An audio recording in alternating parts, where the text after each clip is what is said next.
All right, everyone. Welcome on into the Central Committee stream with your host, Mike from PA. We are live once again, rising tall, rising high on the Central Committee stream. Hope you all are doing well. And I saw something odd last night. Wait, what is this? Oh, yeah, the International Now. Yeah, this. Oh, God. I gotta say something about Hasan. The fact that he just likes to live life and have fun, and it pisses so many people off, is crazy. Anyway, so last night I was watching Ethan Klein's sub count decline, and I was like, oh, it's heading right towards 5,720,000. It's about to tick down. It's about to tick down again. And so I said, I'm just going to leave my H3 Productions sub tracker on overnight and see how many see what the chart looks like in the morning. And then sometimes at around 4 a.m., someone comes in and drops exactly 3,000 botted follows or botted subscriptions. I think that Ethan Klein saw my posts about how he was losing subscribers from the Hasan nuke, and then felt bad about it. Now, I don't know who is botting this account. I don't have any direct evidence, right? But I've got umbrella coverage. If somebody wants to sue me for defamation, I'd love to get the discovery on their phones, see the Dan Saltzman emails and the Destiny text messages, and we could go through the accounts to see if any money was spent. I mean, the truth is the defense, right? And I don't know who's doing it. All I know is that it was botted. This is what it looks like when you get bot follows.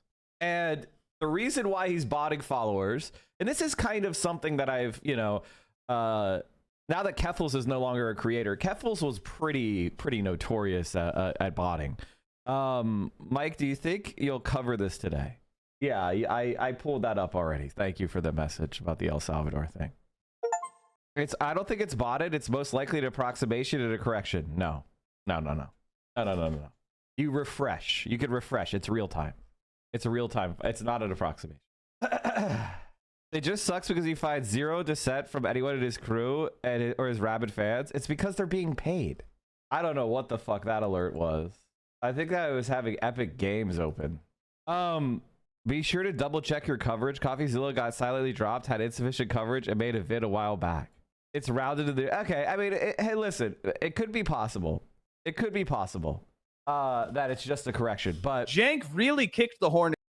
All I can say is, interesting. I will allow you guys to correct me on that. That is always possible. But the one thing that we can say is that there was a very rapid sub decline, and then it just went flat, which is not standard for his channels overall. Overall, his channels are on a pretty steady decline. And this was a very rapid decline. It's pretty unusual to get a video with 1 million subscribers and not get any, or million plus views and not get any subscribers.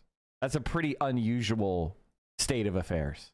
Can anybody tell me when they changed the FAFSA to want to know what kind of white we are all of a sudden?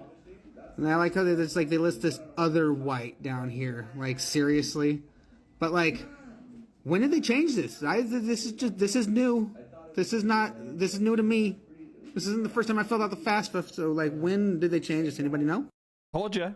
In fact, one of our mods uploaded a TikTok on my TikTok channel, which I don't use. And it was exactly on this point.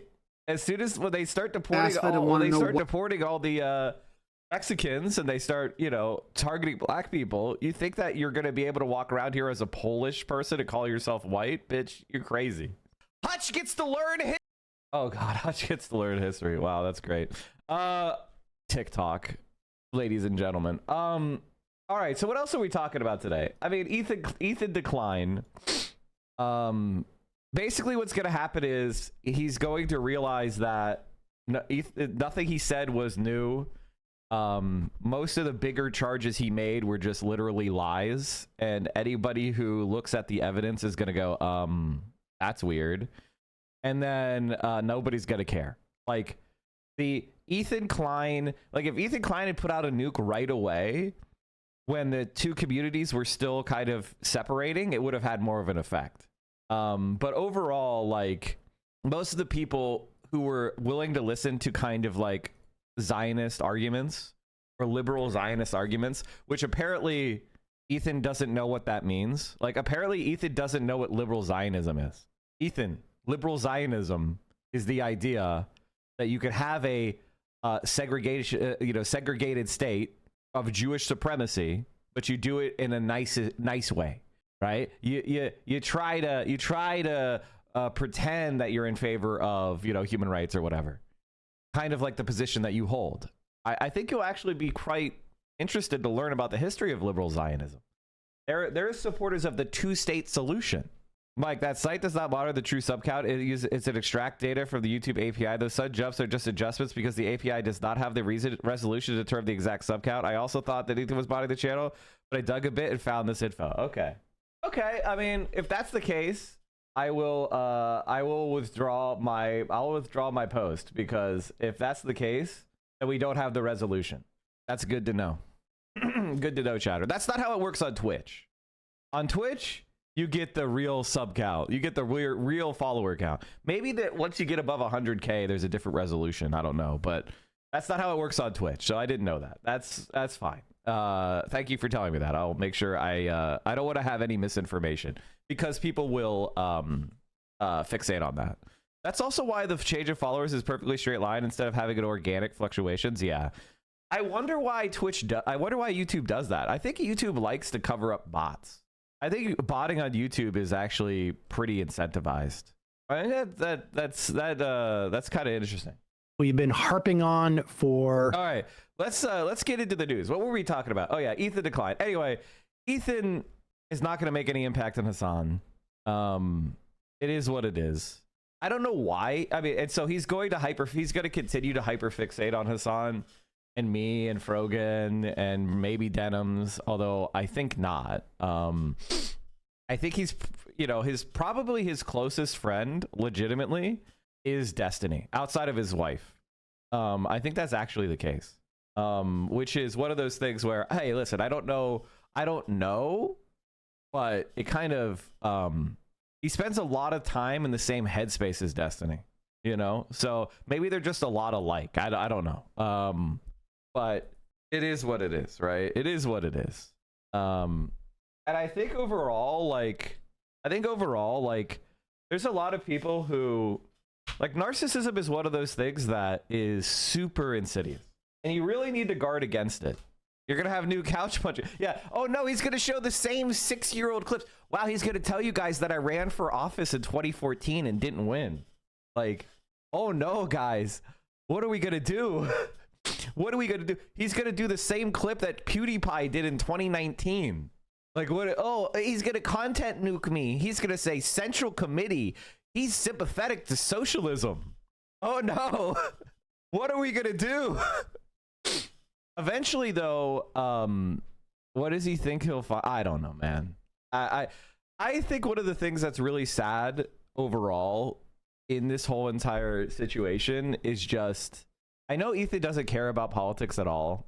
It's just not working for his career. It's just not working for his career. You know what I mean?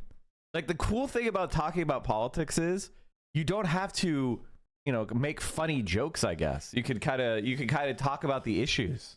The funny jokes are a bonus. But now that he's kind of done with politics, I guess he's got to, he want to become a drama slop guy again. I don't know. I wasn't really ever a big Ethan Klein fan. I did laugh at his proposal story. I will say that, like, Ethan Klein's proposal story where he proposed to Hila on the toilet, where he was while he was taking a shit or pretending to take a shit, and his ring was hidden inside butt wipes. Like, I think that is like a legendary story. Ethan said you were a Republican. Wait, what was our Republican what? Ethan said I was a Republican what? Wait, hold on. Where's Dragonfly? I was a Republican at one point. Mike, that view count kind of down a little, Gup. It's time to stop the drop it and put the political content in the back. Huh? What? It's 30 minutes into a stream at 7 a.m. Like, what are you talking about? What the fuck are you talking about? One of the things I don't always talk about Mike from PA lore, but my family was a conservative family. You know, my dad was a career military officer until 1996. I came from a conservative family. Although my mom's side was not. My dad was. My mom was kind of like, because she kind of followed my dad's politics. And it wasn't until later in life she started. It's funny because like as she got involved in politics, she started out conservative, and then every year she went to the left since. I became a left winger. I would say that college is when I was kind of like more of a enlightened centrist libertarian type when I was like in college. And then when I went to law school, after spending time at a law firm, that's when I started going left rapidly. Once I started like working in the real world, I met, you know, well, before college, I worked some road construction on the Pennsylvania Turnpike, and I started meeting some Teamsters. And then, so my life was kind of like continually adjusting. And same thing with like, and then my dad left the military, and he got a union job, and he started to get more involved with organized labor. And then I went to law school. Well, I worked at a law firm, and then I went to law school. And then I realized like everything I thought I understood about the world intellectually from the perspective of like a young, inexperienced person was wrong. And I started, you know, I started like experiencing how life actually operates, how rich people actually operate, how the market actually operates, how organized labor actually operates, how, you know, it's institutions of power, not some sort of like conceptualized free market or invisible hand. And and then there was stuff like I was always pro gay rights, and I was always pro choice as well. So like those were kind of things that kind of opened my eyes to these perspectives. I was never like a religious conservative or anything. And then I became a progressive in my late 20s. And I re-examined a lot of the stuff I had learned as an undergrad. You know, I had a teacher that taught us, like, I had a political philosophy class at Pitt. And when is RFK's full Senate vote? I don't know. He's going to get confirmed. I would say that it wasn't college that converted me. It wasn't college that made me like a socialist. It was life.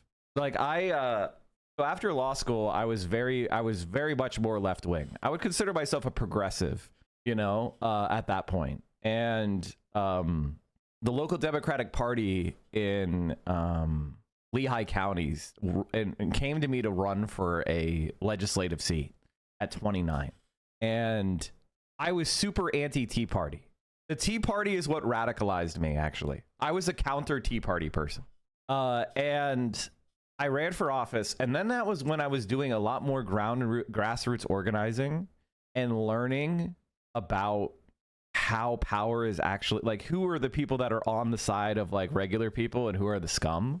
And that's where my radicalization started. So I was already kind of like, I was shifting rapidly left through kind of the course of my political experience. And then I ran for office in 2014. Then in 2015, I started helping other people run. And that's when the Bernie Sanders campaign happened. And I turned away from the Democratic Party because I had the golden ticket, right? I just had to pay my dues with the establishment Democratic Party, and I could have eventually gotten some sort of fucking, you know, I was getting positions. I was getting, pushed. And when Bernie Sanders campaign started, I was like, this is obviously the right way. This is what we need. And I kind of became an apostate for the kind of establishment Democratic Party. I studied Chinese history, and I realized I liked the CCP heroes like Mao and Deng. Then I kept going left. No, that's way later for me. And with the Bernie Sanders campaign, I kind of just, in 2015, I just started my far left journey. You know, I was already a leftist before Bernie Sanders, but with Bernie Sanders, that's when I started really calling myself a socialist. That was the moment where I really felt like, oh, this crystallizes everything I've been thinking and everything I've been doing. Because I was in progressive politics before Bernie. And that getting there for the front of the wave. That was the experience that I had, and realizing and seeing firsthand just how much the Democratic Party hated Bernie Sanders and all the people who came with him, how bitter they were, how much they were trying to sabotage. So that was kind of my political journey, right? And so from the 2015 on, I was on the cutting edge of the left in America. You know, helping organize DSA chapters. I helped these, you know, Justice Democrats, congressional candidates. I was pushing for, you know, I was just pushing for left-wing shit, you know, supporting AOC and the two Congress people, the person I was the most interested in, as far as the day that AOC won her race, I was pushing for Katie Porter in California. I didn't think that AOC had a shot. But I was there. I was watching the returns that night when AOC won. Like, that is the kind of political arc that me and many others have taken, right? Which is, in fact, what's really funny is I took a candidate to TYT many years ago. So it's like been really sad to see what's going on with Cenk and Ana. And I think it legitimately is ego. I went through the combination of Hurricane Maria, COVID, a company layoff, and Gaza genocide in the period of 7 years. It took me from an anti-left liberal all the way to an ML. Nice. All right, let's talk about Elon Musk. Well, really years since Steve Bannon got up in front of CPAC in February of 2017 and claimed that was what the administration was all about. This time around, they have really figured out and have a plan on how they're going to do it. The difference is that Elon Musk, who paid at least $250 million for Donald Trump to become president, has run of the place. I don't know that he's doing it for the same ideological reasons that Steve Bannon is. He's doing it ultimately to benefit himself in a myriad of ways, which could range from getting proprietary secrets on businesses, getting the U.S. business of cutting checks. It could also just be like, you know, Elon Musk has a lot of interests in China, and there may be value to him to undermine certain U.S. operations and functions, frankly. It's unclear. But the bottom line is there are multiple stories, differing stories, that all end up on the basically in the same place, which is to undermine the administrative state, to make our government function worse for its people. And to see if you can find that AP from today also, Bradley. I want to play this, but if you can find that AP that I mentioned today, because the way that this story, and we're going to be talking to Nathan about what's going on with the payment system, which is the scariest of all of them, I think. But there is no way that Elon Musk and Doge, whatever status it has now, has the authority to shut down an agency completely unilaterally without any type of legislative action. And, you know, we had this conversation the other day with Elie Mystal. The irony of the demise of the Chevron deference doctrine, which says the courts will defer to agencies when it comes to questions on how to interpret or build upon a broad directive from Congress. And now the courts are saying, no, we will step in and decide if Congress hasn't been explicit, is completely at odds with the idea that the executive agencies have the ability to shut themselves down, which is, of course, in contradictory to what Congress has called for. So we're going to see how this plays out if it ultimately gets to the courts. We should tell you right up front that in an interview in The Hill, I think it was, or no, Semaphore, Chuck Schumer said their strategy is to just do nothing and watch and let them hang themselves by their own petard. I mean, that's literally what the UK Labour did under Boris Johnson the past 4 years. We will explain why this is a horrible strategy. All right, but here is a audio space, whatever they call it, with two sitting U.S. senators, Mike Lee and Joni Ernst, and Vivek Ramaswamy, what was it that he made all his money on? It was like some type of charlatan scheme. I can't remember exactly what it was. Alzheimer's drug? Oh, yes. A drug that never really made it big, but there was a big stock. Help from his mom. It was a big pump and dump type of situation. Basically. And Elon Musk, who is, I don't know what his title is, oligarchic czar of the oligarchs. I'm not sure what it is. Caesar. Oligarch czar.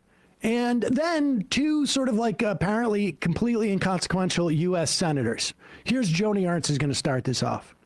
Because so much of that taxpayer money is not even going to, we love to feel good about helping starving children in name your country. Sudan. But it's not going there. It's going to pay rents in Paris. Yes, exactly. It's going to support somebody's fancy dinner to 100%. Entertain whoever. Pause it. They're talking about USAID, and look, it may be the case that none of that money goes to helping starving children. Of course, that's not the case, but let's just. And it may be the case that it's all going. Here's my kind of feeling on the USAID thing. It's good. Cut it all. Destroy it all. And I know a lot of people are like, Mike, you're saying that USAID is mostly harmful. Yeah, that's what I'm saying. That's exactly what I'm saying. The less interference the United States has in other countries' politics, the better the world is going to be.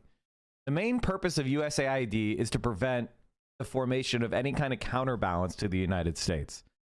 It's focused on preventing cooperation in Africa. It's focused on preventing cooperation in Latin America. Because if Latin America united, it would be a world power.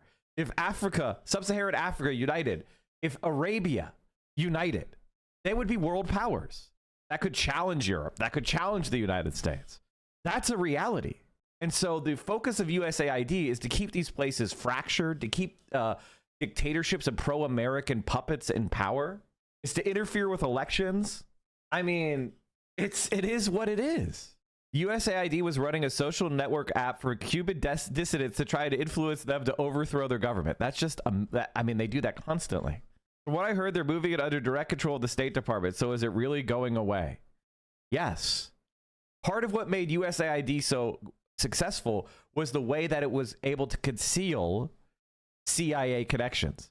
If the State Department is directly funding something, it's very clear who's funding it.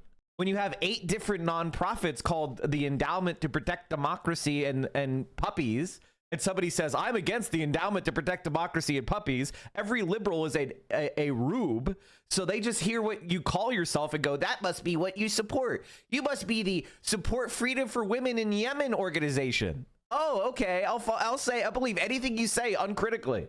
It's good for the mask to come off because a lot of people fall for the mask. That's why you wear a mask. I'll give you an example. Imagine that anytime somebody committed a crime from here on out, they didn't try to conceal their identity. Would that be good or would that be bad? Wow, criminals are so brazen these days. That's bad. It's like, no, it's good when criminals commit crimes out in the open so everybody can see. It's better to know who's doing what. I want the U.S. State Department to directly fund the countries and the groups that we're supporting. I want it to be obvious that we are an anti-democratic, fascistic, dictatorial state, which is why there were protests in Georgia about laws revealing foreign funding and why the U.S. State Department was openly against it. Exactly. So Congress writes a law that dictates how USAID spends money to make sure that we're countering Chinese influence inside Africa, to make sure that we don't lose access to critical mineral supplies, so that we're fighting back against Hezbollah in Lebanon. So Congress writes a law that dictates how USAID spends money to make sure that we're countering Chinese influence inside Africa, to make sure that we don't lose access to critical mineral supplies, so that we're fighting back against Hezbollah in Lebanon. So Congress writes a law that dictates how USAID spends money. There's even more and better clips of this that are longer, where they talk about how USAID is just it's American covert ops. USAID fights terrorist groups all across this world, making sure that we address the underlying causes for a retreat to terrorism. USAID chases China all around the world, making sure that China doesn't monopolize contracts for critical minerals and port infrastructure all around the world. It supports freedom fighters everywhere in this world. Up until yesterday, delivering firewood, for instance, to the brave Ukrainian defenders on the Eastern Front.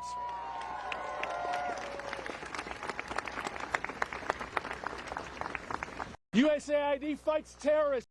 It supports freedom fighters. It chases China. Now, this is exactly why it's good. It's getting cut. Like, I think that a lot of people who are liberals, who try to posture as leftists, are being exposed right now. The reality is that a lot of bad shit's gonna go down. Cutting USAID, who gives a fuck? Who gives a fuck? The less American, I want America to withdraw to her borders. I want America to pull out the troops out of South Korea. I want them to pull the troops out of Japan. I want them to pull the troops out of Germany. I want them to pull the troops out of the Middle East. I want them to sail home. I want us to rip apart aircraft carriers with welding torches and turn them into bridges and plowshares, literally. I want the United States to sit back and solve its own goddamn problems. And that's that. And if you're like, well, what will the world do without American leadership? You're a fucking dope. No, Mike, I'm a devout socialist. I just happen to be from an actual African nation. I understand very well how heavily dependent most of these countries are on USAID development for malaria, which is the #1 cause of death for children. Do you actually think defeating malaria is as hard as... Do you think it's that hard? There used to be endemic malaria in the southern United States, and we got rid of it in a couple of years.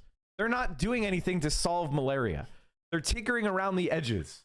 There are millions and millions of people dying from curable diseases, and the American government doesn't care to provide the doses and medicines. Whether it's tuberculosis, whether it's malaria, you're saying that, oh yeah, the USAID throws a couple $2 billion toward humanitarian effort. That means that we should support the US doing fucking coups all over the world. Fuck no. It was endemic. It was do you think that have you heard of the Everglades? What do you mean? Thousands of people will die because of this decision. Millions die because of the USAID. For example, even if you're just talking about like food aid, American food aid destroys domestic agricultural production by undercutting local African labor. So you hollow out the agricultural industry, the indigenous agricultural industry within large swaths of Africa, and you get people dependent upon American food aid. There's a million things that like USAID is a failure. It's not helping Africa. That's why countries that throw out American influence are the ones that develop the best, or ones that the United States selects for actually being able to move up the value chain. A civil affairs team okay, here we go, chat. This is what USAID does. Let's go. This is from U.S. Special Operations Vision 2020. This is a vision for 2021 and beyond. U.S. First Special Forces Command Airborne, August 2021. This is a Special Forces operating vision.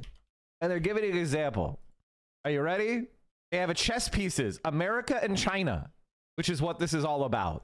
A civil affairs team acting as a civil military support element from the 91st Civil Affairs Battalion on its third tour to a West African nation, or Naravu. I can never say these. I can never say shit. Don't make fun of my pronunciation of names. I can't. Was on its way to meet with a local government leader. While driving on the highway, the team noticed a billboard with Chinese characters, a photo of a southern port city, and a prominent yellow ribbon. The CMSE took a photo and continued on their meeting. Upon returning to their team house, they shared the photo with their cross-functional team, a Special Forces Operational Detachment Alpha from the 3rd Special Forces Group, and a Psychological Operations Detachment from the 7th Psychological Operations Battalion. Recognizing the billboard's near-peer competition significance, they developed a plan to investigate the Chinese activity. Each element would gather information from their respective indigenous partners in security, governance, development, and information, while also exploring local publicly available information. When the CFT reconvened after their reconnaissance efforts, the SFODA's assistant detachment commander mentioned the Navarian commando team leader, a longtime acquaintance, stated high-level Chinese officials recently visited to discuss large-scale real estate investment. At a local development meeting, the CMSE learned the Chinese purchased land around the southern port city. The PSYOP detachment located advertisements on the local social media outlets signaling Chinese interests in the port area. Recognizing the significance, the cross-functional team transmitted their findings through SOC Africa to the 8th PSYOP Group's Information Warfare Center at Fort Bragg, North Carolina. Hey guys, they're not operating in here, by the way. No one is operating in here. They don't do this. As the first Special Forces Commandos US-based, this is continental US-based information warfare capability, the IWC leveraged the global first SFCA's network to illuminate the threat activity. They rapidly integrated the 389th Intelligence Battalion's all-source intelligence against the Chinese investment in Nauru. Assisted by sophisticated artificial intelligence and machine learning, within 48 hours, the IWC found the original source of the advertisements, a Chinese construction conglomerate active in Nauru over the last 2 years.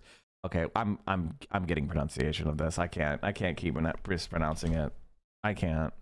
Naravi. Naravi? Oh, Naravu? Is it just a made-up African country? Like, what is happening? What is this even supposed to be? What is it? What is this supposed to be? I think it is just like it's fictional West African country. Okay, so I have no idea how to pronounce it. I'm like, what the fuck is this? The advertisement announced a deep water port that would begin construction in just over a month. Okay, so here's what we've learned. Special operations but soldiers are going around countries, and anytime they see evidence of development or investment, they're working overtime to try to destroy it. You think this is good for Africa? You think this is good for Africa? Oh, they're trying to build a port. Let's destroy the port. It further confirmed the port as a key node in China's Belt and Road Initiative for 2025 and likely naval intentions for 2035. So in other words, they just made it up. They just made it up.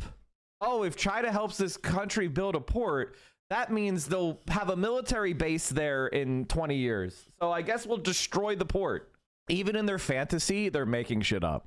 The IWC immediately developed an influence campaign to enable JIIM partners to discredit Chinese activities several weeks before the ribbon cutting ceremony and impede the Chinese from further purchasing land.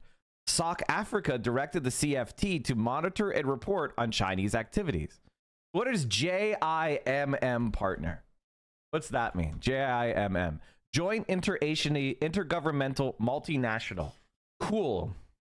A project to trade participants to plan and implement stability operations. What does that mean? What are stability operations, chat? What do you think that means? I'll give you a hint. Stability operations means how do you disrupt a society so that it collapses into civil war?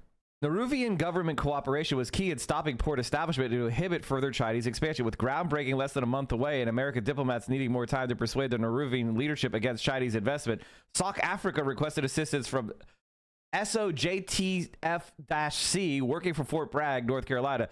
SOJTF-C developed a plan and established Mission Command to converge SOF capabilities on the problem. The problem of building a port in Africa. Stop building ports in Africa. Stop building ports in Africa. They first directed IWC to initiate their previously developed influence campaign. Wait a minute. Influence campaign? Influence campaign? What's this? What's this? I was told the United States just believes in democracy. What's happening here? Influence campaign? They just tell you what they do, guys. Relying on civil economic information provided by the CMSE, the IWC's approach empowered IWTF in coordination with the JIIM to inflame long-standing friction between Nauruvian workers and Chinese corporations. Within days, protests supported by the CFT's ODA erupted across Chinese business headquarters and their embassy in Ajuba. So this is exactly what they did in Ukraine. by the way. Exactly what they did in Ukraine, to the letter. The Ukrainian president signed a deal with Russia for cheap, low-interest loans and subsidized natural gas to help support poor Ukrainians with home heating during the winter. And then this immediately happened. This is exactly what happened in Ukraine. And that's what led to the so-called Euromaidan, quote, revolution. Simultaneously, the IWC-led social media campaign illuminated the controversy to a global audience. SOJTF.C activated CMSE, who, working with local branches of the Peruvian government, DOS, USAID, and NGOs, established job fairs near protest areas, providing disaffected workers with alternative employment options. Within 2 weeks, the construction company lost 60% of its required labor pool. With increased scrutiny from the international community and without a workforce, China's port opening was set back by months. The JIIM now had sufficient time to engage with Peruvian leadership, communicate the problem, and develop options. 1 week later, Peruvian security forces discovered an illegal weapons cache. Wait a minute. Oh no. Wow, suddenly there's weapons here. How did we find these weapons? Oh no. Which it traced back to a subsidiary of the construction company. To further investigate the matter, they partnered with 3rd SFG's Hard Target Defeat Company to surveil the construction company's headquarters. Established by the HTD, the Peruvian security forces accessed the building. While searching it, recovered blueprints for the proposed port facility. Naravu sent the recovered blueprints to DIA and analysts who identified plans for concrete footings specifically designed for CSA-9 surface-to-air DF-25 shore-to-ship missiles. These missiles, if in place in Naravu, would challenge America's air and sea lanes across the Atlantic. Armed with this information, the U.S. ambassador explained if China emplaced these weapons at the port, Naravu would become a strategic target and potential war zone between great powers. China's true intent illuminated, then the Peruvian government seized the Chinese-purchased land. This is the fantasy. Though the U.S. thwarted China's expansion of military plans, it was certain China would try to achieve the same goals in the future. Thankfully, Airsoft's forward presence in multiple regions would provide advanced warning of their activities, provide them ample opportunity to disrupt them, and if necessary, set conditions for the U.S. to win in conflict. First to observe, first to influence, first to compete. This is literally a plan to prevent African development. That's it. And this is what your tax dollars are going to in USAID. Our strategic value. We are uniquely trained, resourced, and postured to compete on behalf of the nation across the spectrum of conflict. Psychological operations detachment. Civil affairs team. Persuade, change, influence. Secure the victory. This is exactly what we're talking about cutting. And we need to cut all of it.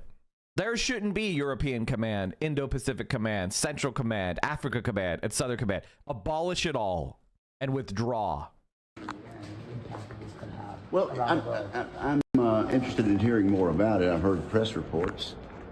If there's massive fraud, if the funds aren't being directed to where the Congress has appropriated and the president has signed, then we need to know about that. So I'm actually in a fact-finding mood.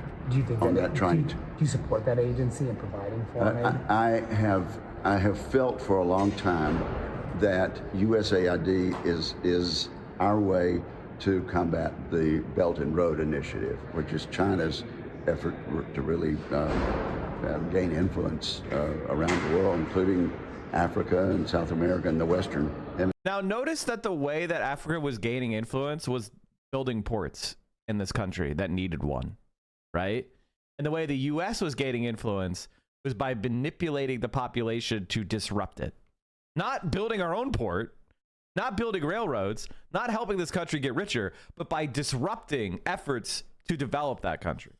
Why do you think all these West African governments are uniting in the Sahel to push out Western influence? Because they understand that the entire point of Western influence is to keep them poor. Hemisphere. So we need an aid program to match the Chinese effort, but it needs to be done in a way that the policymakers of the United States have decided ought to be done. And so I'm eager to see an audit and see the sort of mismanagement that the Secretary of State has told us about today. But they can't just close it without Congress's consent. Well, I don't know what the emergency powers are, and I'm sure some people are looking into that. Yes. Are you concerned that Congress didn't get a heads up about this? Are you concerned about? Well, things are moving very fast in the first 2 weeks of the administration. It is something that I had not been notified about. But again, this is foreign relations and appropriations, and I would not necessarily have been notified. But we check again. Things are happening fast, and we're going to find out a lot more very, very soon. What about Elon Musk? There's good communication. What about Elon Musk gaining access to these treasury payment systems? That's something that needs to be looked into.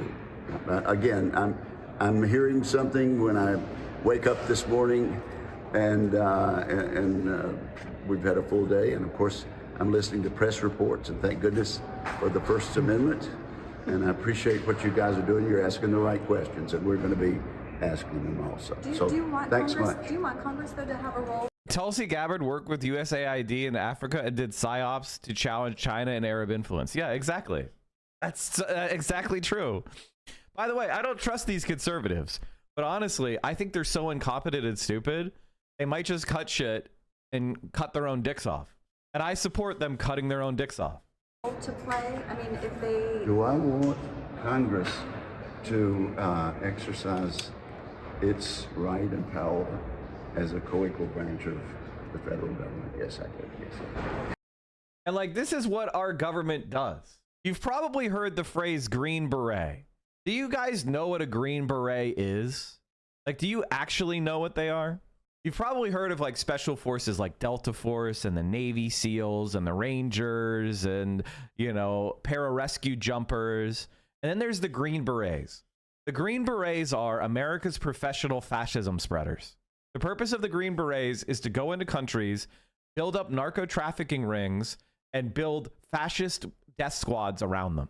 That is the point of the Green Beret. That's what Green Berets do all day. They go around and they try to prevent countries from establishing independent politics.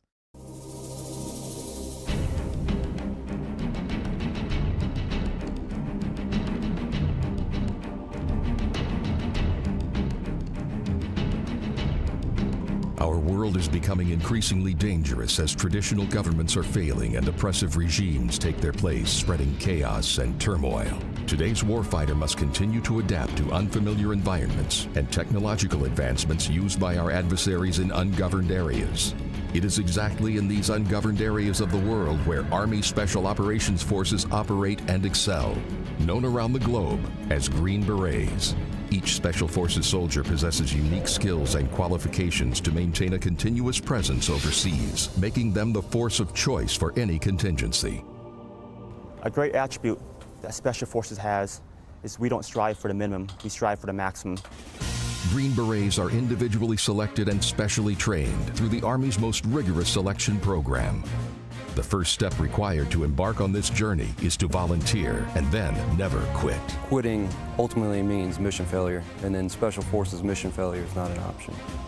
A true quiet professional knows that wearing the Green Beret says more about you than you could ever say about yourself.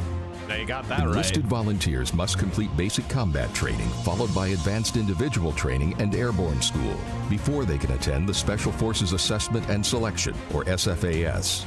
SFAS is also where soldier volunteers from within the Army ranks begin their path to becoming a Green Beret. My advice to someone that would want to go to SF or try and attend selection would be to really have that never quit mentality and actually prepare very, very hard because it is rigorous. Completion of SFAS leads to entry into Special Forces Qualification Course, or Q course. The Q course consists of 6 phases: orientation, small unit tactics, military occupational specialty, or MOS training, non-conventional warfare, language, and military freefall. For MOS training, officers focus on leadership planning, and NCOs or enlisted volunteers receive specialty training on weapons, engineering, medical, or communications, dependent on soldier aptitude. This training is intense and designed to test the whole person, not just strength or tactical skills, but also intellectual and social skills. Tactical unconventional skills required to coerce, disrupt, or work with a guerrilla force in the overthrow of a hostile government or occupying power are cornerstones of the training. So that's the point, that's what this is for. The point of this is to create civil wars. That's what the Green Berets do. And one of the things you'll find is wherever there's a really evil death squad of fascist origin, it is 100% always connected to the United States of America and the Green Berets. Upon completion of the Q course, a soldier will have earned the right to wear the Green Beret. New Green Berets are assigned to an Operational Detachment Alpha, or ODA, which is comprised of 12 soldiers, each with a specific skill and duty. Special Forces is unique in that we are able to accomplish many tasks with few men. With a rewarding career path like no other, Special Forces soldiers are also given ample opportunities for advancement and additional training, which includes Halo, Scuba, and other advanced training. I would consider being SF the professional leagues of the military. On an ODA, your newly acquired skills are put to the test as you bond with your new team. You will be expected to adapt to any situation, from operating in a denied area as part of a small team to advising diplomats and interagency partners within an embassy. You will work hard, train hard, and depend on each other to accomplish the mission, regardless of where it may take you. Throughout this journey, your Do you SF think team... the left has anything like this ready to go? Is there anybody on the left?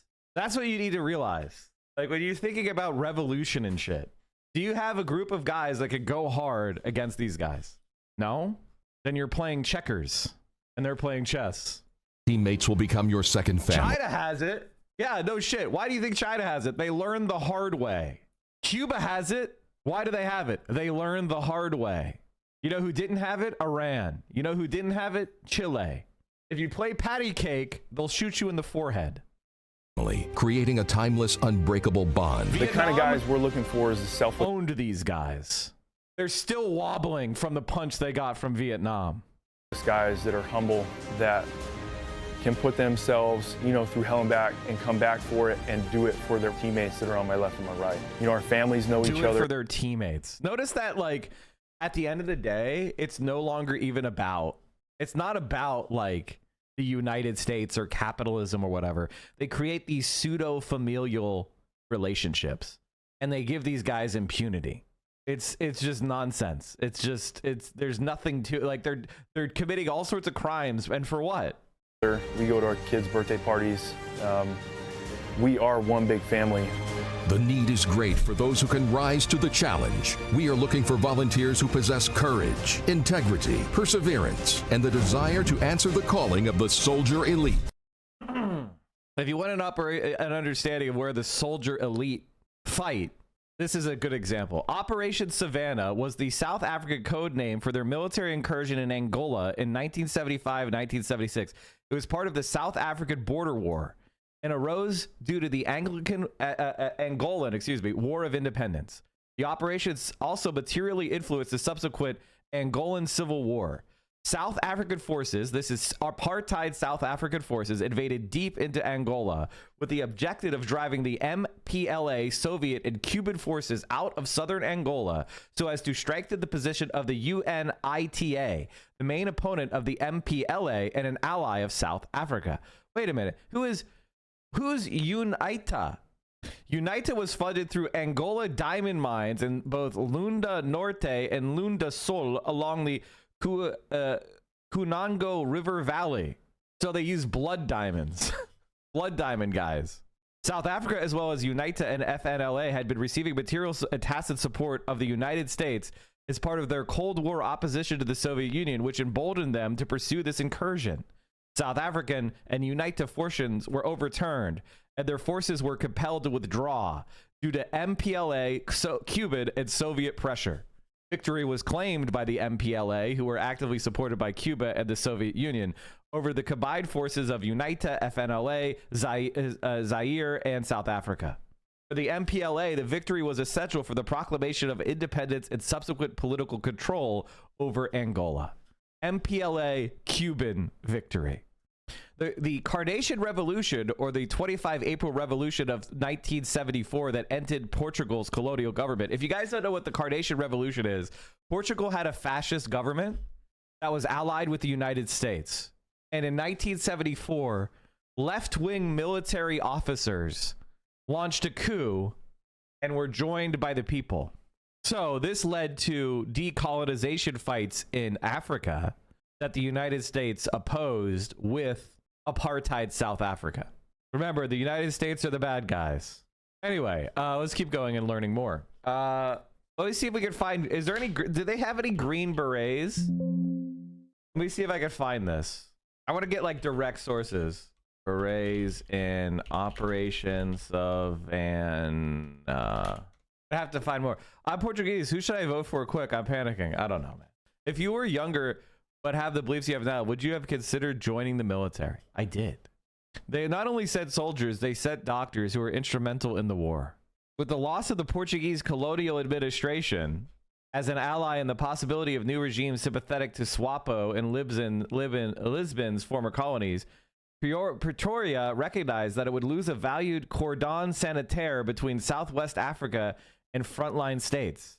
PLAN could seek sanctuary in Angola, and South Africa would be faced with another hostile regime and potentially militarized border to cross in pursuit of Namibian guerrillas. With both the Soviet Union and the United States arming major factions in the Angolan Civil War, the conflict escalated into a major Cold War battleground. South Africa offered advisory and technical assistance to UNITA, while a number of Cuban combat troops entered the country to fight alongside the Marxist MPLA. Moscow also supplied its Angolan clients with heavy weapons. American aid to UNITA and the FNLA was initially undertaken with Operation IA Feature, but this was terminated by the Clark Amendment in October 1976. Aid would not yet return until after the repeal of the Clark Amendment in 1985. Consequently, with the covert assistance of the United States through the CIA, it began assisting UNITA and FNLA in a bid to ensure that neutral or friendly government in Luanda prevailed. South African Prime Minister Balthazar Vorster. This sounds like a demon! Balthazar Vorster? This sounds like a big bad in a D&D campaign! This was like the CIA public relations guy being named fucking Leibold. Balthazar Vorster? The demon of torture? Like, what the fuck? The United States of America being the most evil fucking power in the world is insane. Yeah, Brayden and John Brayton Bach held strongly opposing political viewpoints. You don't say.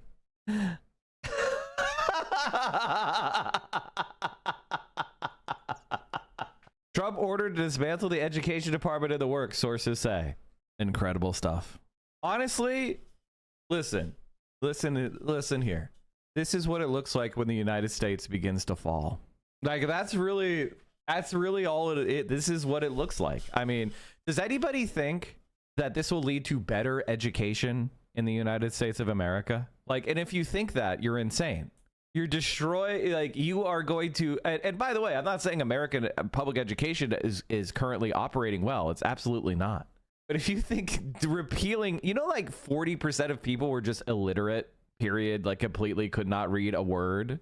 Like, why did we set up the Department of Education? It's like a question.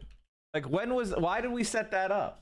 What do you think about the 50,501 protesters? A Reddit sub gaining lots of members. Also, Newsweek wrote an article about it yesterday. I think that I wish the protesters well, and I support them.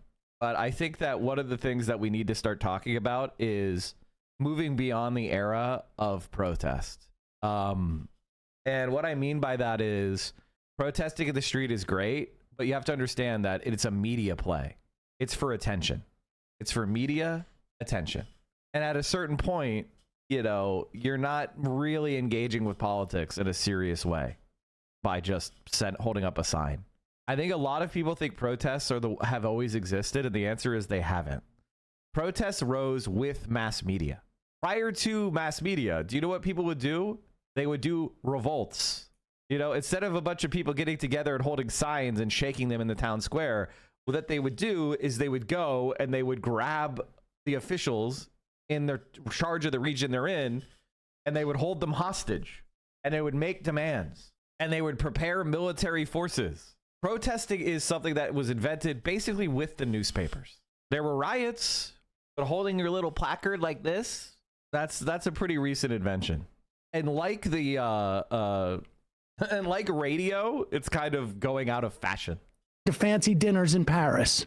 If only Joni Ernst could find someone who is maybe a senator, one of 100 most powerful people in the country, who is in the majority in the Senate and could hold a hearing on it and shut the whole thing down.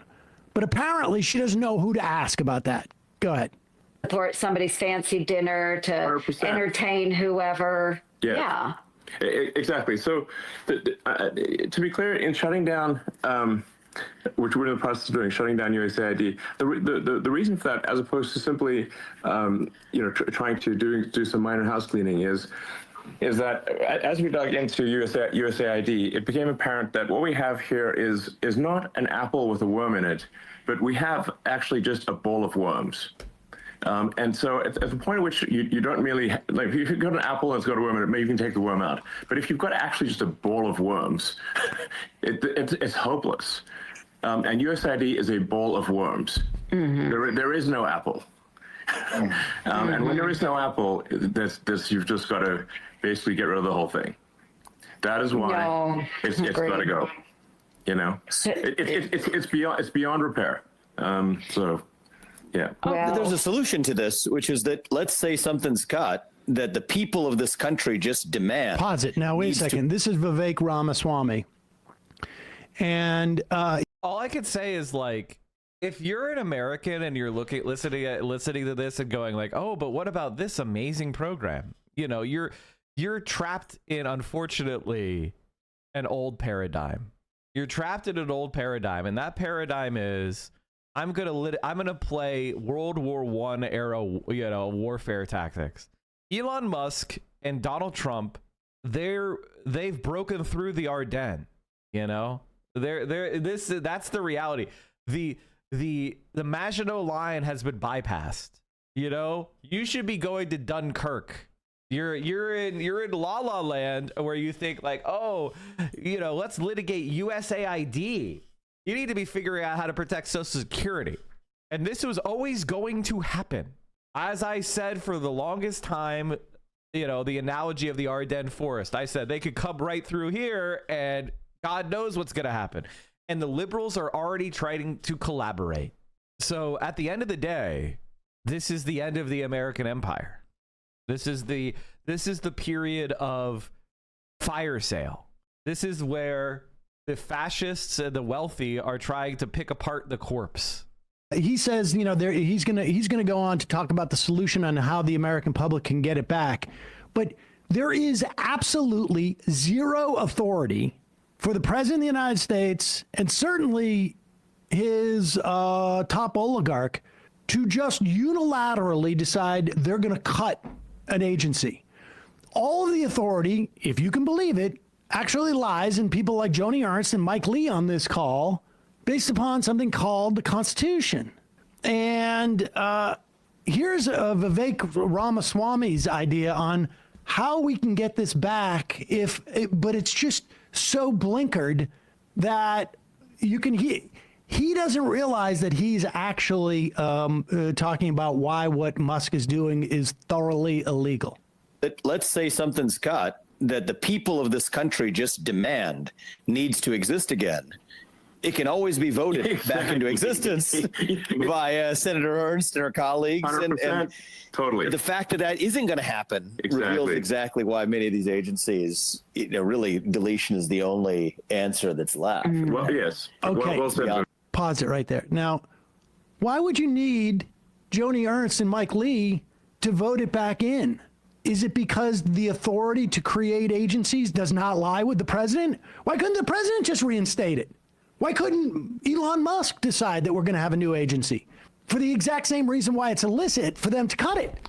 He's going, I triple dog dare you, Joni Ernst, up for re-election in 2026 to go against my authority. If the will of the American people is that we need more USAID back, well, Joni Ernst, she can just vote for it, but I've got a cool, few dozen mil that I can just pour right into her race as she's on this call with me.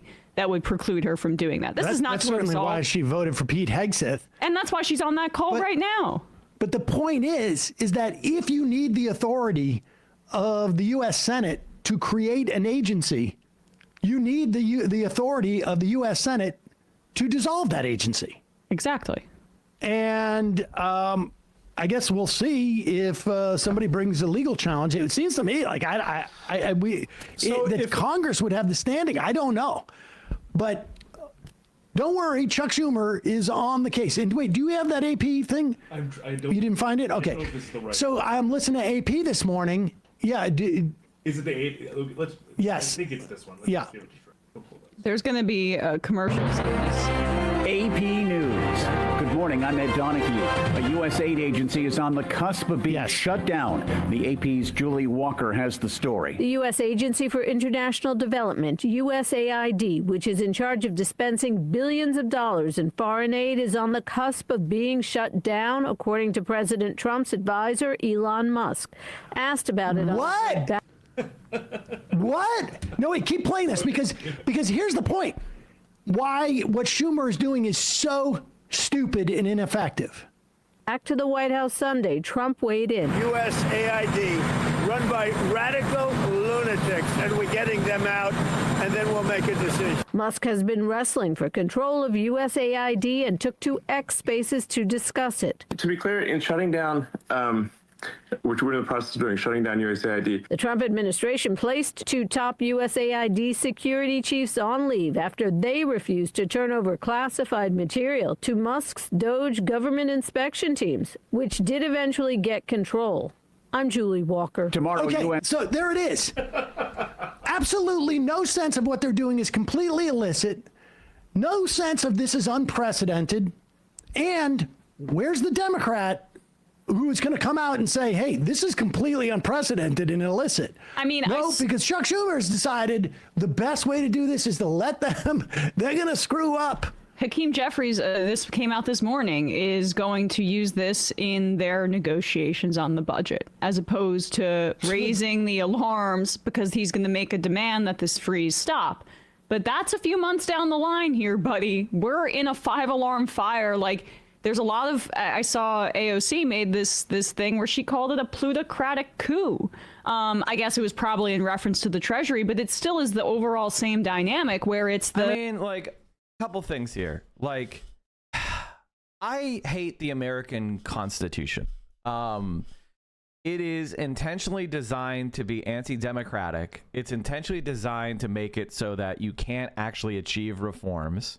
And it's almost entirely set up to stymie and destroy any kind of left-wing organization or movement, both here and abroad. And the only reason why America is a world power, and this is a fact, is because a few times in our history, a president violated the Constitution and enacted necessary reforms, notwithstanding the processes that were in place. And because they were so popular politically, they were able to basically revalue how we interpret the Constitution ex post facto to align with what they did. And the very clear examples of this are Abraham Lincoln and FDR. Abraham Lincoln and FDR violated the Constitution in order to enact necessary reforms into the American government. The whole idea of the administrative state itself is not consistent with the Constitution. However, legal realism is the fact, which is people rationalize things they need through spurious interpretation that then becomes the stare decisis norm. And so America has had these periods of punctuated equilibria where problems in American society get to such an extent that the excessive veto points of the Constitution have to be overawed. And that is what has happened. Now, Barack Obama had that opportunity. Barack Obama had the opportunity to do necessary reforms. He did. He had the 60 senators. He had the massive popular support. There was a huge economic recession and crisis justifying his actions. And Barack Obama bunkered down, protected the status quo, protected Wall Street, diffused that left-wing energy, and channeled it into Donald Trump twice. That is Barack Obama. And so now we're in this period of where the crises have continued to escalate to the point that they can't be ignored anymore. And because there is no left-wing path, the left-wing path to do reforms has been blocked effectively by the Democratic Party and Barack Obama. The only path around the obstruction is to the right, and they're going to go around the obstructions to the right, and they're going to do unbelievable damage, and they're going to make things worse off than before. Imagine a dam, right? Imagine this huge dam holding a reservoir of water, and the choices are let the dam get washed get overtopped and destroyed, and then destroy everything downstream. That's the Trump option. Or the build a hydroelectric diversion spillway. That was the Bernie option. Well, we assassinated the guy with the spillway plan, and now the only plan that's happening is the overtop the dam and destroy the downriver communities. And that's where we're at. The richest man on the planet is being given access without congressional oversight to our most sensitive government functioning, and taking a hatchet to it because it's this like idea that they can create a series of shocks. This is the shock doctrine in practice, so that these plutocrats can just create these like mass austerity measures and cut. And then in the wreckage, they can rebuild this government in their image and take as many of the spoils as they want. That's the agenda. And it's also mixed. So it's the tech agenda and this Curtis Yarvin monarchical might makes right, democracy is outdated vision. That's kind of this Frankenstein that we have here. Why have Congress at all? Well, that's what they're trying to do. Why haven't voted on anything? It's the Supreme Court empowering itself with the Chevron doctrine, or doing away with it, so that they have complete control over what should be the agency authority on that end. And then on the presidential end, they have given Trump broad powers with his like presidential immunity for official acts, and he's testing it again, where they're probably going to try to take the impoundment control thing to the Supreme Court. This is both like a two-pronged diminishment of congressional power. They've already Good. The Senate is dog shit. And I told you this would happen. I told everybody here. I said when Joe Biden had a trifecta, I said we need to pass a whole bunch of things quickly to fix the structural problems in this country to give democracy a chance. I said, admit DC and Puerto Rico as a state. I said, ban political gerrymandering. I said, reform the Supreme Court. I was there January 20. Let's see what I said January 21st, 2021. Like, this is, if you want to understand how I knew this would happen, and I said it was going to happen. Countering Chinese influence inside. Years ago. Here's all you have to do. Go over here. Go Mike from PA. We'll just go ahead and just search let's say January 20th 2021 to January 22nd 2021, and we'll see if my analysis is any good. So now we enter the period where we laid our demands against the Democratic Party. Smart leftists will be looking for structural changes that enhance our power for the long term. That means pro-union labor reform, DC statehood, HR 1, which bans gerrymandering, $15 minimum wage, and more. We got zero of those things. Zero. If you are one of those people saying this is the most progressive administration in history, it's time to stop. We are no longer in campaign mode. Now is the time for results. AOC out there standing with the Teamsters on the picket line is the type of action we need now. Except they kept saying that. They still say it. I think this may be the signal that we need to get rid of the filibuster. And they did none of that. They did none of that. Why don't they admit DC as a state? It's a guaranteed 2 Democratic senators. It's a guaranteed another member of Congress. Why wouldn't they do that? Why wouldn't you just say there's 750,000 people in DC? That would make it the 48th largest state by population. Bam, admitted as a state. If it was 98% Republican, it would have been a state in 1980. We're not going to go after every single issue, Senator Chuck Schumer of New York, the minority lead, said in an interview. We're picking the most important fights and lying down on the train tracks on those fights. Schumer's fantasy scenario is not one where he and Dem win. It's one where they die. That's my fantasy, too. Do you think you could talk about the death drive and capitalism for chat? Oh, yeah. I mean, it is what it is. It's not just in capitalism. It's in humanity in general. And, like, this is the point that, like, the reason why I showed you guys this tweet, like, this is why I showed you this tweet, because when Joe Biden stepped into office, this is the way I was thinking. How come none of this is, the Democratic Party doesn't do any of this? This would substantially have improved Democratic Party power long term, and they don't do it. It's because they don't want to have long term power. It's literally just that simple. This is Democracy Now!, democracynow.org. Diminished it with, like, frankly, the Senate and the filibuster and everything, right? But they're even diminishing it more, the courts are, with the help of the conservative apparatus. So it's more power to the executive and more power to these right-wing judges.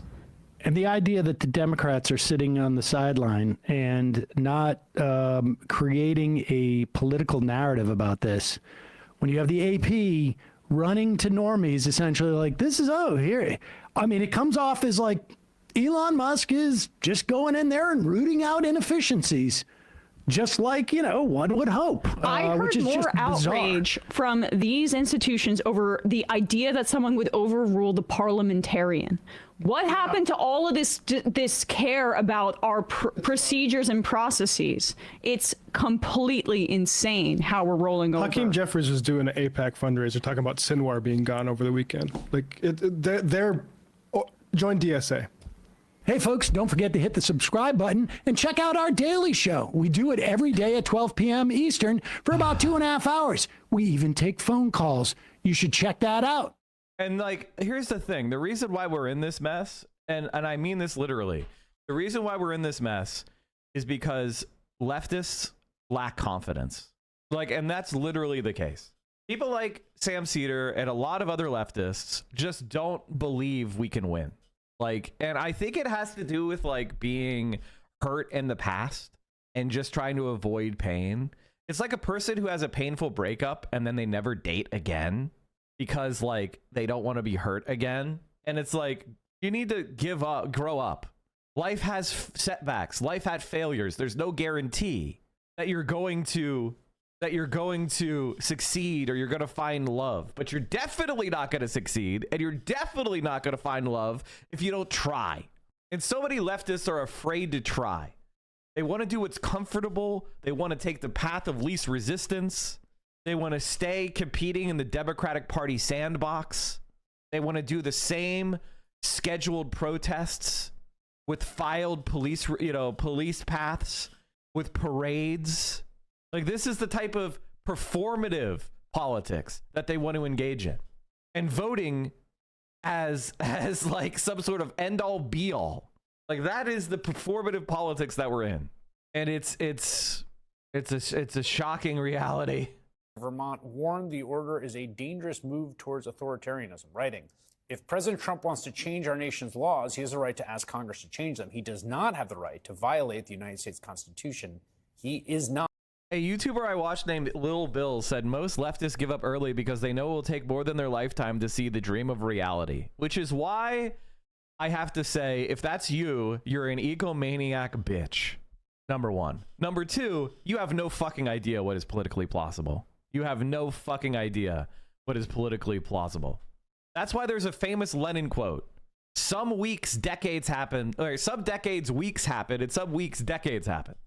We have absolutely no idea what is going to happen. We have no idea what is politically plausible. 2 years before the Soviet Union fell, nobody was predicting the Soviet Union is about to fall. Similarly, nobody knows when the United States is going to fall. Nobody knows shit.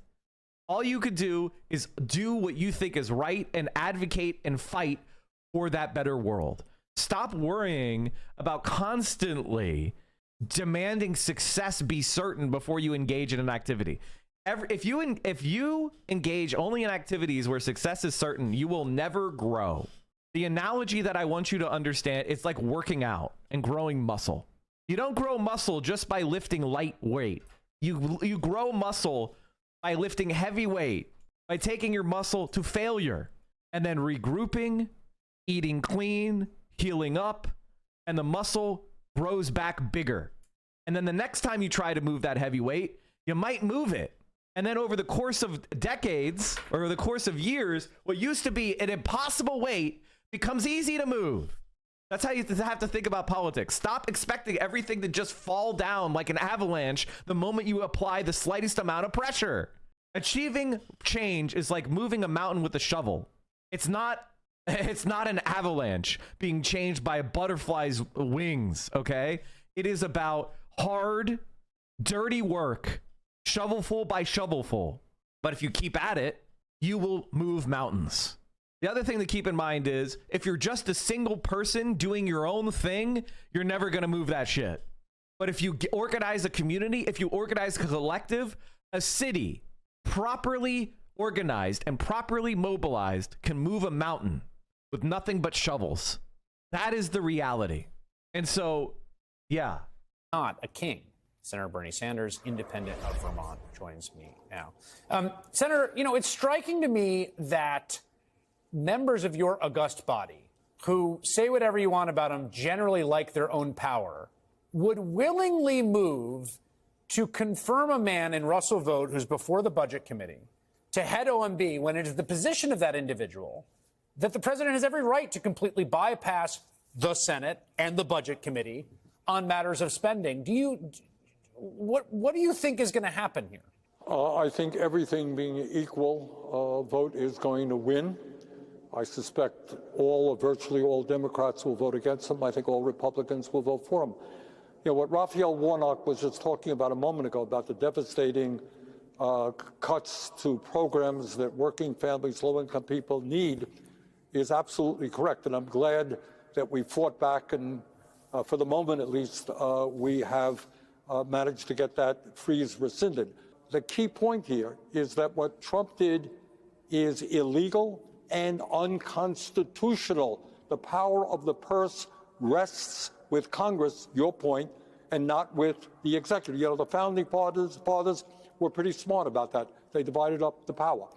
But I'll tell you something, when you talk about authoritarianism, Chris, it is not only Vought and the power of the OMB and what Trump is doing, it is also, I'm sure you have noticed, his lawsuits. Here's what Little Bill said in full.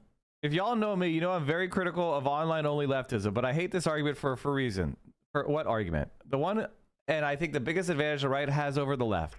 The content creators and prominent people are on are idealist only, while on the right, they are executioners. The right use their platforms to go on to city tours, organizing meetups and networking events. While on the left, it just tells you to organize locally or volunteer at your local soup kitchen. The reason why the right is able to do these meetups and networking events is because they have hundreds of millions of dollars behind them. Do you think Charlie Kirk is making phone calls and setting up the fucking convention? Are you fucking stupid? They have they have 100 paid organizations coming from billionaires. For the sake of simplicity, let's define leftism as any ideology that espouses anti-capitalism in some form. It's only been in the last decade-ish that it's gained any kind of traction in the US to the point of having AOCs and such gain a platform off of it. Remember, Bernie was essentially nobody until a little after Occupy. I mean, he wasn't. He was a leader in Vermont, but he didn't have national recognition. I don't think a senator or from Vermont is a nobody, but okay. Meanwhile, American conservative has basically been this since the 70s. First, no, again, you don't understand. It actually, the conservative movement can really be traced to the Barry Goldwater. What we call the conservative movement can be traced to Barry Goldwater. So right off the bat, it's not the 70s. So that's wrong. It's the 60s. It started to see success in the 70s. First it was busing, then it was just say no, then it was the religious right, then it was war on crime. Every single one of those things. Okay, the I probably can't go through this because the factual errors are going to get to me. First of all, the sequence of this is all wrong. Never mind. We're going to be nice. We're going to be nice. We're moving on. Then it was Never Forget, then the Tea Party, then the birtherism movement. Y'all see where this is going. But a lot of y'all, actually, I think birtherism was before the Tea Party. The Tea Party was after Barack Obama won. The birtherism movement began before he won. But a lot of y'all, and by I mean all y'all, I mean white people and respectables, didn't notice until they dropped the dog whistles. But they've building a network of bigotry for about 5 decades. I think one of the things about that's interesting about history is that when people talk about history, they tend to go right up to the point where they are really knowledgeable. I'm going to say that I think they've been building power in the United States off of bigotry for a lot longer than 5 decades. I'm going to go ahead and throw that out as a hypothesis. All politics is local. So this is one of the things that, so basically my reaction to this is I completely disagree. All politics is international. Local politics has largely been destroyed because people no longer engage in local organizations and institutions. Church attendance is low and declining. Religiosity is down. Participation in local civics groups is down. People are not part of the Shiners. They're not part of the Elks Club. They're not part of the Masons. They're not, they're not at their local Polish club. They're not at their local Puerto Rican Benevolent Society. Like all that shit, local newspapers are not read. People are not Rotarians. Like all of that is going away. Like local politics is dying. Everybody sounds the same. They're off the same national and international scripts. This is factual. If you try to go out there and say politics is local, you're gonna get fucking owned. When people run for dog catcher, they're asking them what they think about deportations. And the right wing is the party that has understood this for a long time. It is the right wing that has been trying to nationalize every race because they understand that politics is national now. That's why everybody, when they run for Congress, what happens to them? They're in a commercial where they're standing next to Nancy Pelosi. Why is every commercial of a person running for office a picture of them with Nancy Pelosi? Because Nancy Pelosi has a 30% approval rating nationwide. Nobody likes Nancy Pelosi except the most dyed-in-the-wool Democrat. So all politics is international now. That's why all the fascists are, allying. That's why they're all standing next to Trump and they're all doing Trumpian style content.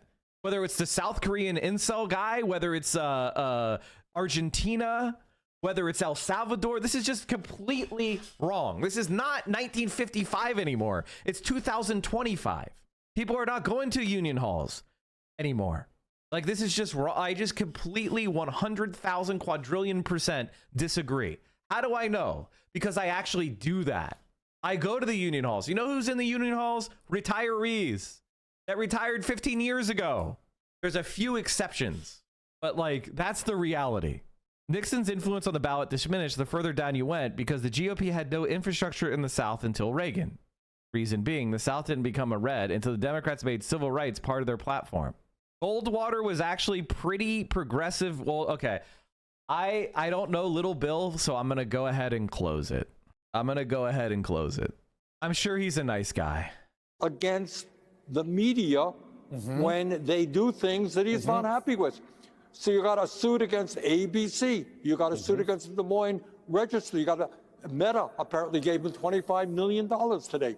So what goes on? If you say something tomorrow that Trump doesn't like, maybe he will sue NBC. And maybe. I mean, there's so many factual errors in that comment. Like, I don't even know where to begin. The idea that Goldwater was progressive is one of the most funny things I've ever heard in my entire fucking life. Guys, Goldwater was very progressive. That's why he did the best in that's why Goldwater did the best in Louisiana, Mississippi, Alabama, Georgia, South Carolina, and Arizona, because those are famously progressive states, and they really, really, really liked Goldwater's his very progressive policies. Maybe your bosses will say, hey, Chris, you got to calm it down a little bit. We can't afford 50. MLK called him Hitler. How Barry Goldwater brought the far right to the center stage in the 1964 presidential race.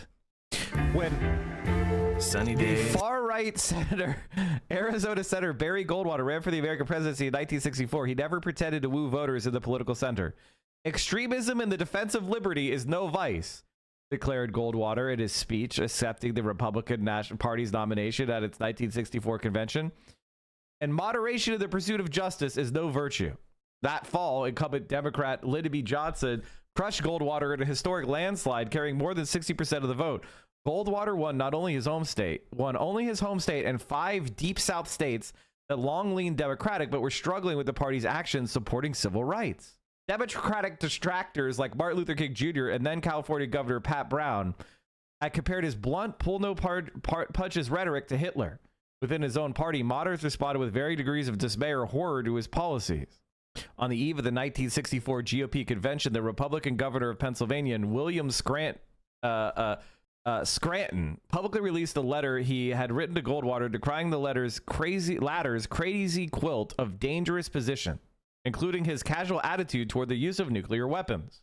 But while his own bid for the White House flamed out, the embers of Goldwater's political philosophy, championing small government and individual freedoms, would ignite the party's conservative wing for decades to come. During the election, he voted against the landmark 1964 Civil Rights Act, arguing some of its provisions impinged on individual freedoms. His fans lapped it up, even as when Goldwater's plain-spokenness sometimes went too far. One Georgia supporter offered the candidate a taste of the beverage he had concocted and was selling from the back of his truck. Goldwater, for the right drink for the conservative taste. The man of the hour was underwhelmed. This tastes like piss, he said, spitting it out. That is an anecdote right there. Okay, I was like kind of not respecting the article's writing until that. That was funny. Good one. Many historians trace the ascendance of far-right candidates and groups with the GOP with Goldwater's failed but memorable campaign. The idea that Goldwater is any kind of progressive is just nonsense. And it is whitewashing by libertarian freaks. $50 million. I don't know what he was saying. So this is a real movement toward authoritarianism. And when you add on top of that the movement toward oligarchy, 3 richest guys in America standing beside Trump at its inauguration, we got a lot of problems facing our country right now. I just want to note, since you brought it up, one thing that has been amazing to me is all of the encouragement we've gotten from the folks here that run this news organization, that we're going to do what we do under the First Amendment, fairly and precisely, with neither fear or favor. And I'm confident in that. I really am. And I think your point about the suing is wild. I want to actually stay on that for one moment. I don't think we've ever seen president as plaintiff before. It's a very bizarre situation that I don't think everyone's gotten their head around. Right. There's a bunch of Supreme Court precedent about whether the president can be sued. But the idea of the president doing the suing and other people paying him settlements, that seems kind of odd. It's not odd. It is extraordinarily dangerous. That is, if that's not undermining the First Amendment, I don't know what is. Right. So if you think that, people in media are not going to be looking over their shoulders, worrying about a lawsuit from Donald Trump, you are mistaken. So we are in a dangerous situation. We are in an unprecedented situation. But here's what I want to say to listeners who are justifiably very worried. Do not forget that while Republicans control the House and the Senate, their margins are slim. Slim. All right? They don't have 60 votes in the Senate. They got, what is it, a 4-vote majority in the House. That ain't a lot of votes. And a number of Republicans won by a small margin in Democratic districts. They are susceptible to citizen outrage. So get on the phone. If you see these guys doing something like wanting to give huge tax breaks to billionaires while they cut Medicare, if they want to go drill, baby, drill while we have been facing an existential threat of climate change, if they want to deport 20 million people in this country, stand up, fight back. We can beat them. So let's not act in a hopeless way. Oh, my God, we can't do anything. We can. Longer term, obviously, we need to do what the Democratic Party has not done, has become the party of the working class, develop a strong grassroots movement with labor unions, with young people, with people of color, and organize and fight back. The progressive agenda, and I say this over and over again, is the people's agenda. It is wildly popular. People understand the current healthcare system is broken. They want universal healthcare. Healthcare is a human right. They want to raise the starvation minimum wage Can I ask you about healthcare? to a living wage. Yeah. I mean, you've got, and it connects to your first point, which is that it's not like all this is a fait accompli. Robert Kennedy Jr., who you interviewed and you asked him about those onesies, which was an instantly iconic moment. I'm not going to play it now because I want to get your answer here. I don't think it's a sure thing that he's going to be confirmed. And I thought the concerns from some Republicans were quite persuasive, including Senator Cassidy, who used to be a doctor. What do you think? Well, I sit next to Senator Cassidy. He was the ranking member, and I was the chair. Now I'm the ranking member. He's the chair. He is a doctor, and he's nobody's fool. He is concerned about Kennedy's absurd attacks and lies about vaccines and autism, and we will see what happens. What we should appreciate is there'll be an enormous amount of pressure on Cassidy, on other Republicans, but his line of questioning was, I think, very commendable. Yeah, Senator Bernie Sanders, who asked Kennedy if he could just say whether vaccines and autism were linked, wouldn't answer his question. Thank you so much, Senator. Appreciate it. Thank you, Chris. Chat, ladies and gentlemen, we got him.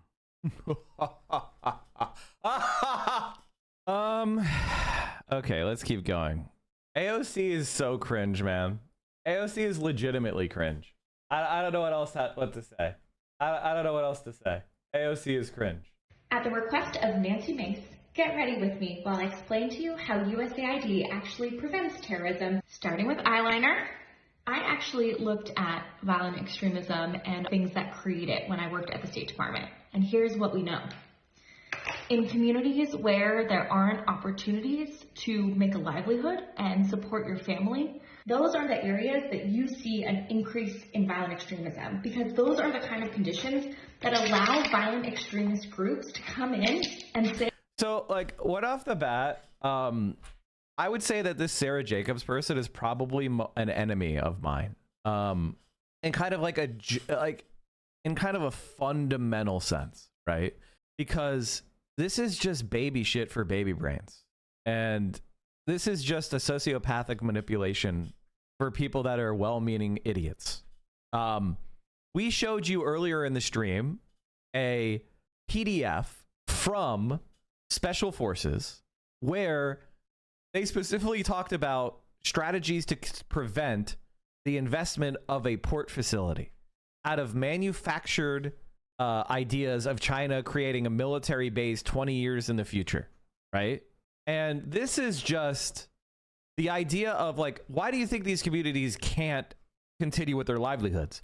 Because when they try to build infrastructure or port facilities or railroads or electric grids, or they try to have their own oil and natural resources owned nationally and sold for the benefit of the nation, as opposed to foreign mineral extraction corporations, they have people like Sarah Jacobs show up to start a civil war. That they can actually make your life better if you just work with them. So the kind of work that USAID does, creating economic development in these communities to actually be able to provide services to people to make them feel like they're part of a government and part of a state. Feel like. Not you are, but feel like. This is exactly the work that USAID does, and exactly the most effective thing that we can be doing to prevent violent extremism and terrorism. If you're a young person who feels like there's no way to get ahead, there's no opportunity for you, the government doesn't care about you, and because you're a certain ethnic identity, you are discriminated against, and then a group comes in and tells you, we can fix all your problems, we will take care of your community, we'll take care of your family, we'll give you a sense of purpose and something bigger than yourself, and we'll pay you so that your family can live. That's exactly how people get recruited into these violent extremist groups and what creates more terrorism. When someone knows that as a kid they were saved by life-saving medicine provided by USAID and the American people, or if a mother knows that her kid was saved by this kind of life-saving work, that mother, that kid, when they grow up, they're not going to want to do things to attack the United States. They're going to be grateful to the United States. USAID also helps protect against diseases from spreading so that they don't come to the United States. And well, this isn't true. The United States, for example, we set up a fake polio vaccination program in Pakistan to try to collect DNA from children to try to find relatives of Osama bin Laden. And we abused a polio vaccination campaign, and it was exposed as being a DNA collection site for the CIA. How do you think that is affecting the administration of polio vaccines in that region?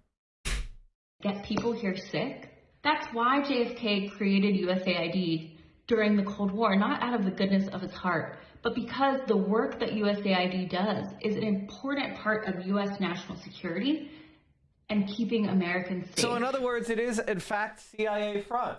Like, I legitimately don't know what else to say. This is a Democrat. This is a Democrat. USAID spread vaccine disinfo on the Philippines to counter Sinovac, leading to insanely heightened anti-vax sentiment. Yeah, that's true. I can't speak. I need a moment of silence. We can't make our boxes in China because Yao has threatened every manufacturer in the country. That's right. We can't afford Bangladesh because the workers have unionized. Sadly, correct. And we can't use our place in Laos because one person gets her scalp ripped off and suddenly everyone's screaming regulations. Yes. You know, you hear a lot of chatter about the growth of the global economy, but no one wants to talk about the downside. Gavin, there is one other manufacturing option we haven't discussed yet, which, considering the current circumstances, might be worth consideration. I'm open to anything. America. Fuck you. I feel the same way. But we were recently contacted by the mayor of Goldbriar, North Carolina. They had a DVR manufacturing plant that closed. The retooling would be minimal. They've got a skilled labor pool just sitting idle, and they sound desperate. Really? How desperate? It was pitiful. Really? I think a lot of people are in their own mind palaces a lot of time. I think there's a lot of mind palaces. People think that the Democratic Party is like close to doing and it's like so far away from reality. Like not like big things. I'm not talking about big things. I'm talking about small things. New Zoran numbers. Now that we have name rec numbers from the Honan poll, we could determine what % of voters who have heard of a candidate support them. Zoran, 26% of the people that have heard of him support him. That's pretty damn good. To be fair, it's the only Democratic primary voters, but that's still really bad given how many dinos are on the rolls. That's awesome. Eric Adams at 9%. That's pretty great. I'm Amy Goodman. The top-ranking career U.S. Treasury Department official, David LeBrick, has been forced out of the agency after he resisted a demand by Elon Musk and his associates at Doge to gain access to the government's vast payment system, which disperses trillions of dollars in federal payments each year. Trump's new Treasury Secretary, the billionaire Scott Bessent, ended up giving Musk access to the system, which includes sensitive information about taxpayers, Social Security recipients, government contractors, including Musk's rivals. Musk is also accused of waging a takeover at the Office of Personnel Management, where career civil servants have been locked out of computer systems. For more, we're joined by two guests. Waleed Shahid is Democratic strategist. His new piece on Substack is headlined, "Elon Musk is staging a coup." Waleed was previously the spokesperson for Justice Democrats and former senior advisor for the campaigns of Alexandria Ocasio-Cortez and Jamal Bowman. We're also joined in Washington, D.C. by Lindsay Owens, executive director of the Groundwork Collaborative, who says there are several reasons Musk wants to control Treasury payments. None of them are good. Okay. Waleed Shahid, let's begin with you. What do you mean that Elon Musk is staging a coup? So if this story was taking place somewhere in Central Asia or in Africa, the United States media, the United States State Department, international institutions would likely refer to this as a coup. A billionaire industrialist who donated $300 million to a campaign is installing his personal loyalists in key parts of the federal bureaucracy. This is essentially Viktor Orban's playbook. And we need to know, why does a billionaire industrialist with millions in government contracts, military contracts for his private companies need the Social Security numbers of every American, needs to know every single check that the U.S. government gives out to businesses, to charities? Why does this billionaire need to know this information? He was not vetted or approved by the U.S. Senate. He has a history of corruption for using public resources for private gain. He's one of the wealthiest men in the world, and in any other situation, this would be called state capture, and people around the world would be condemning it. But in the United States, we are not used to this kind of level of creeping authoritarianism, of plutocracy, of oligarchy so explicit. And we need to, this is as Representative Ocasio-Cortez said last night, this is a 5-alarm fire. Senate Democrats need to be communicating to the American people. And last night there was a call by Indivisible Action for people to visit their senators and call for them to grind the Senate to a halt, to call for investigations, and to know, why does Elon Musk need to know this information? Why is he showing up on Saturday to the offices of the federal government demanding the private information of citizens all around the country? Well, Lindsay Owens, you say none of the reasons are good. Lay those out.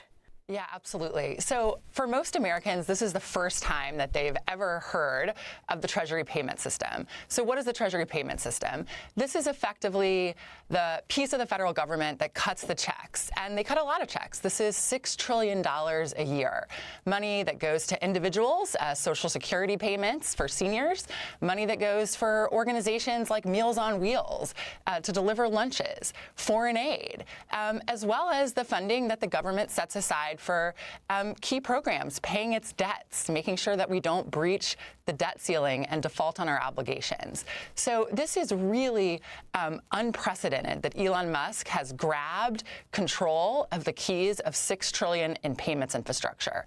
There are a few reasons this could be happening. The first is, as your viewers know, last week, President Trump tried to end federal spending, just stop federal payments altogether. This was so outrageous and in violation of the Constitution that the courts intervened and said that he couldn't do that. What may be happening here is that Musk may be doing an end run around the courts, going straight to the source so that he can continue to stop those payments that the courts said needed to keep staying online. The second thing that may be happening here is this could just be a good old-fashioned cyber attack. Elon Musk could be interested in the Social Security numbers, the tax ID numbers of tens of millions of Americans. We know that he has partnered with Visa and is considering spinning out a payment system of his own. What we may have here is Elon Musk's attempt to get the private information for his own financial gain. The other thing that is incredibly worrying here is $6 trillion in spending is not just a lot of money. It's a macroeconomically significant amount of money. If Elon Musk starts tinkering with the code, the underlying technology that makes sure these payments go out seamlessly and effectively, he could inadvertently or on purpose bring the macroeconomy to a halt. I mean, this is an incredibly concerning seizure of government infrastructure, but it is also an economically significant moment in the country. So I couldn't agree with Waleed more. I mean, the word coup is the right word to be thinking about here, and Congress must intervene. I mean, if I was a senator, I think the most important thing to do is bring the Secretary of the Treasury to the Senate today to answer questions about what Musk has access to. So the Treasury Department's Inspector General, who could monitor Doge's activities, was among the 15 watchdogs who were purged by President Trump. Who's now in charge of or overseeing Musk's team? Yeah, Musk is in charge. So that's exactly right. Some of the key chokeholds here to make sure that something like this doesn't happen have been moved out of the way. Groundwork Collaborative. That feels like sounds like something funded by. Sounds like something founded by Langley, honestly. Studiously, exactingly moved out of the way. So President Trump fired. I mean, she seems like a good person overall. You know, I don't want to go too off the rails. Lindsay seems like a good person. Looking into her more, you know. But I'll be quite honest with you, chat. There's a lot of people that are addicted to American empire who think of themselves as left wing.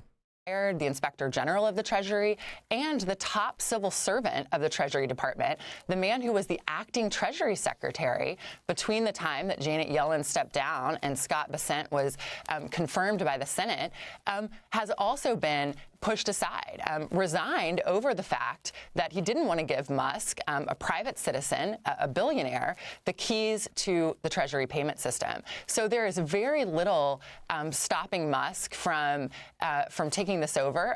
Trump and Bessent have really, given him a glide path. So, Waleed Shahid, where is the Democratic Party on this? Where are the Democratic senators and Congress members on this? I mean, you have Hakeem Jeffries, who holds an emergency meeting of the Democrats after a judge stops the federal payments from going out to, stops the ban on federal funding.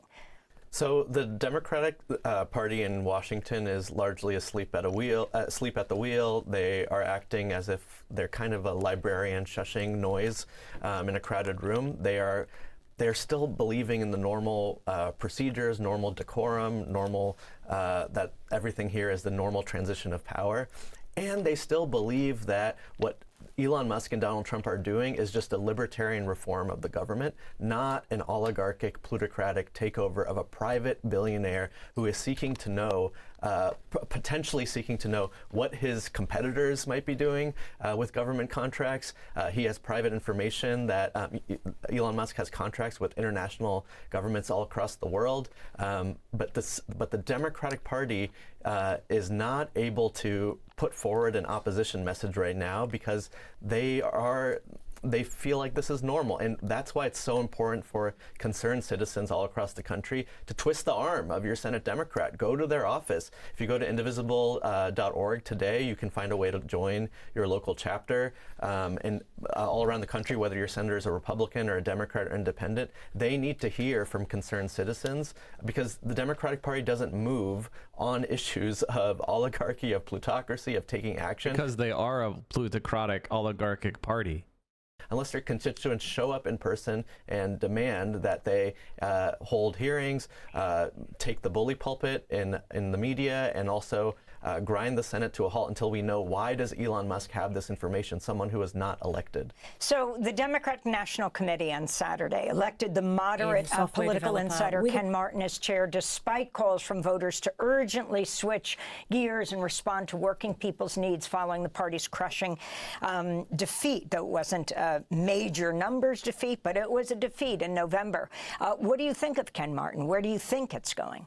So the DNC is largely at this point a fundraising vehicle for the presidential campaign. I hope that Ken Martin reforms the party to do things like what I'm describing. The Democratic Party should be holding daily press conferences every morning to explain to working class and middle class Americans why it might hurt their pocketbooks for Elon Musk to have this information from the Treasury Department and from the OPM. That Elon Musk has a history of wanting to use public resources for private gain, that Elon Musk is someone who is live tweeting that he wants to cut. I've often talked about how there's two factions of capital.